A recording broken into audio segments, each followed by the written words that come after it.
Fala galera, Igor Abreu aqui e hoje eu vou ensinar para vocês como eu faço o meu brisket. Quando a gente vai defumar um brisket, existem muitas variáveis. Cada animal é diferente, então isso vai influenciar nas decisões que a gente vai tomar ao longo da defumação. Como assim as decisões, né? Tanto de gordura que a gente vai tirar da peça, o tempo de exposição à fumaça, quando a gente vai embrulhar, se a gente vai precisar embrulhar, com o que a gente vai embrulhar. Cada peça requer um cuidado especial.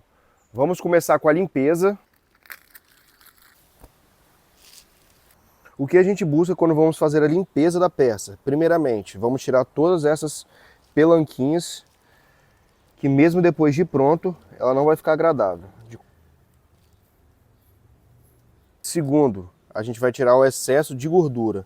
A gordura muito espessa, ela não vai renderizar, ela não vai derreter no processo de cozimento, então não vai ser agradável para comer. Então a gente busca deixar a gordura com mais ou menos 6 milímetros de espessura, até 1 centímetro ela vai dar uma experiência agradável.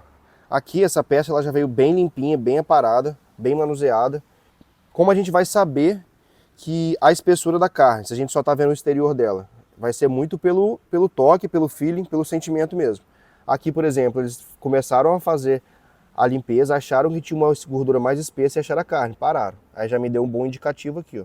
Aqui ela não está muito grossa. Aqui pelo toque parece que ela tem um excesso de gordura, ó. Ela está bem dura. Então eu vou tirar um pedaço aqui para mostrar para vocês. Ó, já está menos espessa, já está menos dura. Vou tirar mais um pedacinho só para ter certeza. Tirar daqui também, ó.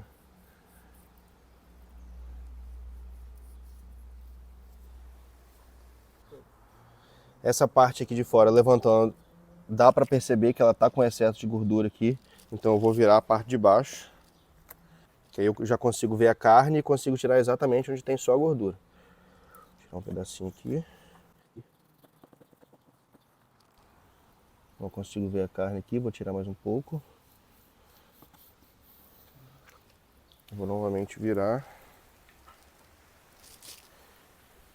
Agora eu já consigo ver a carne, consigo ter uma noção melhor. Aqui dá para tirar mais um pouquinho também.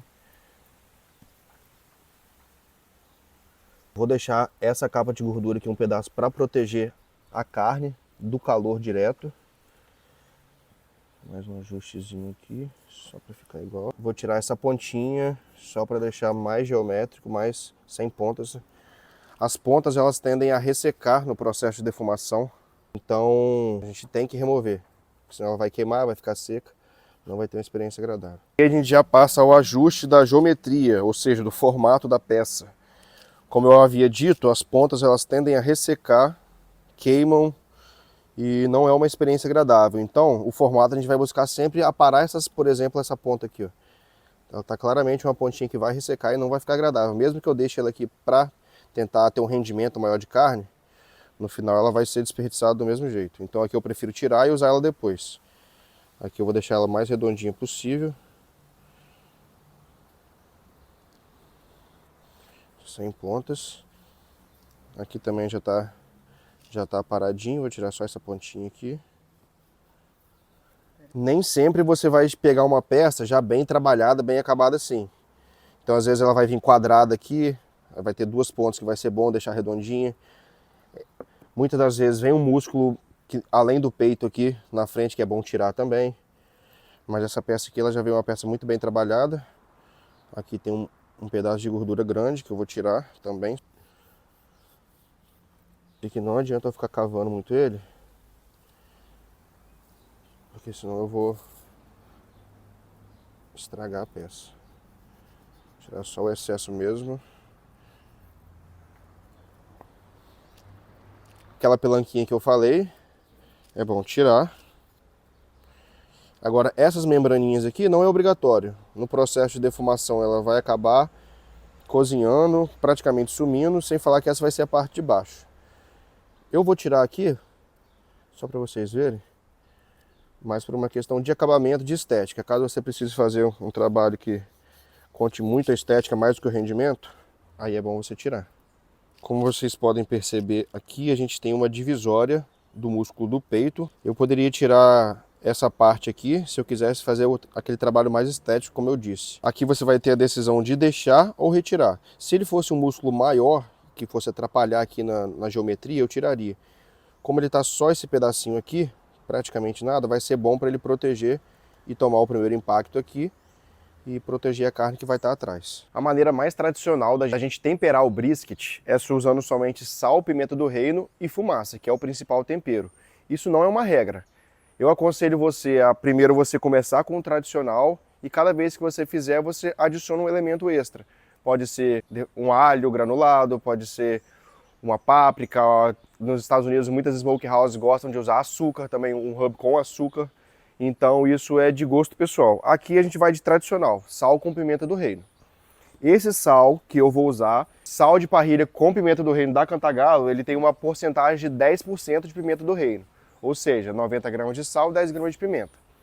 Para o nosso rub, eu vou querer ele um pouco mais apimentado. Nos Estados Unidos, nas smokehouses tradicionais, eles usam 50-50. Meio pimenta, meio sal.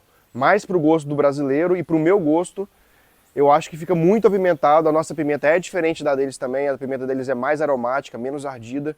Então eu vou complementar com pimenta até chegar a 30%. Ou seja, 70 gramas de sal para 30 gramas de pimenta.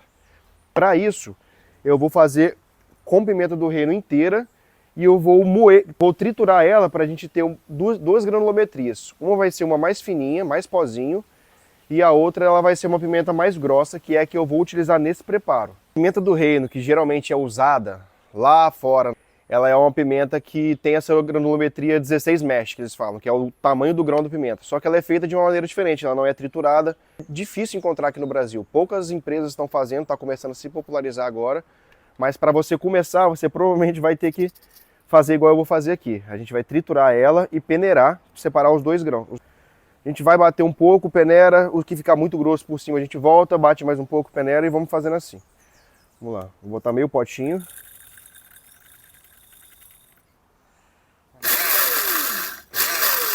Vou fazer o que eu falei, peneirar um pouco e voltar com os que ficaram muito inteiros. Tirando os grãos inteiros, essa é a granulometria que a gente vai conseguir com esse processo. Como eu disse, animais diferentes, formatos diferentes, cada um vai ter suas peculiaridades. Esse peito aqui, ele tá um peito bem mais grosso, então eu consigo colocar uma camada de sal maior por cima, porque ele vai ficar absorvendo durante o tempo que a gente vai deixar, de 12 a 24 horas, penetrando até o interior da carne. Aqui eu consigo colocar uma camada de sal mais generosa, sem ter risco de salgar. Vou começar com esse aqui, que ele está mais fino, então eu vou colocar uma camada mais fina de sal. Para quem está começando, eu aconselho a pesar sempre o seu sal antes de colocar na carne. Eu gosto de trabalhar particularmente com 2% de sal do peso total da carne. Então se a carne tem 1 kg, eu vou colocar 20 gramas de sal, e assim sucessivamente. Como eu já fiz isso diversas e diversas vezes, eu já estou acostumado então a colocar no olho. Essa, por ser uma carne mais fina, uma camada mais fina de sal. Deixo a mão ao lado, para o próprio sal que cair, eu já passo na parte lateral.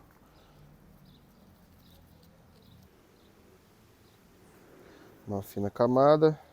As partes que tem carne exposta, você pode colocar um pouquinho mais de sal, porque, como eu disse, vai absorver. Na parte que tem gordura, a gordura não absorve. Vamos para a parte de baixo.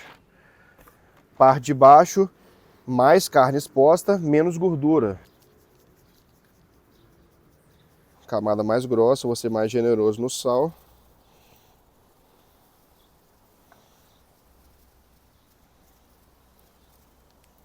Passa bastante. Na parte mais fina, eu vou ser mais cauteloso no sal. Parte lateral, dessa que está bem grossa, é importante. Parte da frente. Todos os lados têm que ser salgados, obviamente. Agora a gente vai entrar na complementação do rub com a pimenta do reino grossa que a gente moeu. Vou pegar aqui uma boa quantidade e salpicar. Eu quero cobrir a superfície toda, mas não quero deixar ela totalmente preta. Essa é a medida para mim. As pimentas que ficarem inteiras e você achar que não vai ser agradável de mastigar, você pode tirar. Porém, eu vou tirar só as que ficarem mais gritantes mesmo, porque as que estão meio inteiras, eu gosto de mastigar, dá uma sensação agradável, dá um paladar gostoso. A parte de baixo também vai ser complementado o rub. Eu geralmente começo salgando, temperando a parte de baixo, porque ela vai ser a parte que não vai ficar exposta. E depois faço a de cima. Só que hoje foi o contrário, eu esqueci. O que a gente vai fazer para evitar que caia um acúmulo de tempero em determinadas áreas? O macete aqui é você jogar o rub o mais de cima possível, porque aí ele vai cair de forma mais uniforme. Você vê que alguma área ficou sem, aí você pode vir mais minuciosamente e colocar. Brisket defumado dia 2. Vamos lá, vamos colocar a carne no pit, entender um pouquinho como funciona o defumador, por onde passa o calor, o fluxo da fumaça, qual a temperatura ideal, como controlar a temperatura. Então vamos lá. Para longos preparos, defumações mais longas, que a carne vai ficar exposta à fumaça há muito tempo, eu gosto de trabalhar sempre com a lenha pegando fogo. Isso porque, de acordo com a temperatura de queima da lenha, os compostos orgânicos que vão ser liberados delas vão ser diferentes. A temperatura mais fria, os compostos tendem a ser mais sólidos. Com a temperatura mais quente, os compostos tendem a ser mais gasosos, ou seja, ela tem uma fumaça mais limpa e menos carregada. Temperatura da câmara durante a defumação. Eu gosto de manter ela sempre entre 100 e 120 graus. Aqui é 150, né, no caso, e aqui é 100. Aqui ela está mais ou menos a 110 graus, até 120, não tem problema se der uma variadinha. Como eu faço para controlar essa temperatura? É simples. A oxigenação vai ser a responsável por aumentar e diminuir o calor. Sem oxigênio não tem fogo. Quanto mais oferta de oxigênio, maior vai ser a temperatura. Aqui está a entrada de ar da Firebox. Se eu quiser abaixar a temperatura, eu fecho um pouquinho, diminuo a oferta de oxigênio. Eu gosto de trabalhar sempre com a entrada de ar totalmente aberta e vou controlando a quantidade de lenha que eu coloco. Com a entrada de ar mais aberta, consequentemente eu vou ter um fluxo melhor de ar. Somente caso eu coloque muita lenha ou a temperatura comece a subir, saia do controle, aí sim eu vou recorrer ao recurso de diminuir a entrada de ar. Fora isso, eu gosto de controlar a quantidade de lenha que eu coloco. Esse meu equipamento, ele é um equipamento offset, ou seja, a Firebox está fora da câmara de defumação e ele é um offset de fluxo reverso, ou seja, a Firebox está do mesmo lado que a chaminé. Então o percurso que o calor e a fumaça vai fazer, ele vai sair da Firebox. Aqui a gente tem umas chapas defletoras que vão conter o calor direto e vão conduzir a fumaça e o calor até a saída de ar que é aqui. Aqui nessa saída, a fumaça e o ar vão passar pela câmara e serem sugados pela chaminé. Depois de 24 horas com o nosso brisket no sal, o sal já conseguiu fazer todo o seu trabalho, conseguiu penetrar profundamente aqui nas fibras, em toda a nossa carne. Então é hora de colocar para defumar. Sempre que eu vou defumar, eu gosto de tirar a carne da geladeira ou de onde ela estava armazenada pelo menos 30 minutos antes, para ela ir já perdendo um pouco dessa temperatura. Isso por uma questão de termodinâmica. A gente quer o nosso pit quente, a gente quer o nosso ar quente para ter mais convecção, mais fluxo, mais turbilhonamento. Isso vai dar um melhor resultado na defumação. Então, se a gente colocar a carne muito gelada lá dentro, ela vai ficar brigando com o ambiente, perdendo temperatura. A gente vai ter que esperar mais um tempo o pit voltar, reaquecer, subir a temperatura que a gente quer. Então, 30 minutinhos é o suficiente, não precisa tirar muito tempo antes, também por questão de segurança alimentar. A gente está no Brasil, né? Clima muito quente, então 30 minutinhos é o suficiente. Primeiro de tudo, bandeja de água. Para quê?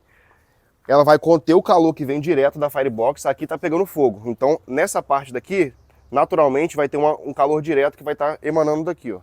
Então eu vou colocar a bandeja de água para conter essa irradiação de calor, mas também a água é muito importante durante o processo de defumação.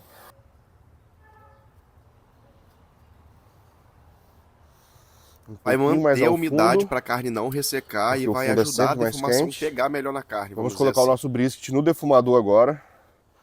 Vou colocar ele nessa posição, com a parte mais grossa virado para o lado que vem a fumaça, que vem o calor. Como essa segunda peça aqui está mais alta, eu vou colocar ela na parte de trás da grelha, que tende a ser um pouquinho mais quente na parte de trás do pit. Mesmo princípio aqui, ó, a parte que toma o calor direto, que vem, parte mais grossa. Pelo menos 2 horas sem mexer, sem abrir. Sempre coloco atravessado para ter espaço embaixo da madeira para oxigenação. Se você colocar uma em cima da outra, uma do lado da outra e abafar, não vai ter oxigenação, não vai ter a queima ideal que a gente está buscando. Um truque que eu gosto de usar também é deixar sempre a lenha perto da Firebox, para ela entrar já na Firebox bem quente e encandecer o mais rápido possível. E também quando tem espaço, eu deixo ela secando aqui, mesma coisa. Spritz, agora vamos falar sobre spritz. Spritz nada mais é do que algum líquido que você vai borrifar na superfície da sua carne. Então esse líquido vai ajudar você a preservar a umidade da carne. Segundo, controlar a temperatura da superfície da carne. Em determinado momento, pode ser que você precise controlar a temperatura de certa parte da carne. Por exemplo, a parte mais fina do brisket, ou quando a gente está fazendo costelinha, que é um corte mais fino. Por último, que é até controverso, saborizar a carne. Tem gente que fala que não saboriza, que não muda muito no resultado final. Já tem gente que defende que dá uma diferença muito boa, que saboriza sim. Então eu aconselho vocês a fazerem o teste. Faz um com água e faz um com o líquido de sua preferência. E hoje no nosso brisket a gente vai usar esse refrigerante, frutas vermelhas com hibisco. Já tem um pouco mais de 2 horas que a gente colocou o nosso brisket. Primeira vez que eu abri para ver e vou borrifar. Essa parte aqui que está recebendo o calor direto, ó, vou borrifar bastante nela para baixar bem a temperatura. Nos cantinhos que estão recebendo mais calor. Pontinhos, ó. Essa ponta aqui está recebendo, está dando uma ressecada. E nas outras superfícies que não são as laterais, que estão ressecando, começando a queimar, que estão apenas desidratando, eu vou de leve dar uma borrifada, só superficialmente, porque eu não quero abaixar tanto a temperatura dessas áreas. Mas para manter a umidade e prevenir ela de ressecar. Tá ótimo. É isso aí, galera. Já fazem mais ou menos 7 horas que a gente colocou o nosso brisket para defumar. Ele já tá com uma aparência bem legal, já tá bem corado por fora, uma cor de mogno bem bonita. Já tá começando a ficar sequinha. Ele tá mais ou menos ali com seus 80 graus internos, então eu vou embalar. Esse brisket eu vou embalar no butcher paper. A principal diferença é que ele retém menos umidade do que o papel alumínio. Então, consequentemente, a carne vai demorar um pouco mais a ficar pronta. E por isso o barco vai evoluir um pouco mais. A defumação toda nessa parte, eu vou inverter ele agora para ele ter um cozimento uniforme. É isso aí, galera. O nosso brisket do butcher paper ficou pronto. Ele demorou exatamente 12 horas para ficar pronto. E depois de pronto, eu desliguei e deixei ele no forno por aproximadamente 2 horas para ele descansar, retornar os líquidos ao interior da peça, equalizar a temperatura e agora a gente vai cortar. Ele está aproximadamente com 72 graus de temperatura interna. Está bem quente ainda e vai estar ideal para cortar. Para vocês entenderem a importância do descanso, vamos lembrar que a água evapora a 100 graus Celsius. Então a temperatura interna do brisket está ali entre 96, 98. Então toda esta água que está dentro dele ali, que está virando vapor, vai ser perdida se eu abrir imediatamente da embalagem. Então esse tempo vai ser muito importante para parar essa evaporação, voltar a ser líquido e a gente preservar toda essa umidade dentro da carne. Cortar em fatias não muito finas, de mais ou menos um dedo de espessura. Eu consigo pegar a carne sem ela despedaçar toda, mas ainda assim ela está extremamente macia e desmanchando. Eu tirei com a temperatura interna de 97 graus. Quando ele bateu 95, eu espetei ele para ver como estava a maciez. Senti que precisava ficar um pouco mais. Aí voltei pro fogo mais alguns minutos. E com 97 eu espetei de novo, ele estava bem macio do jeito que eu queria. É isso aí, galera. Se ficou alguma dúvida, deixe nos comentários e se inscreva para não perder nenhum vídeo.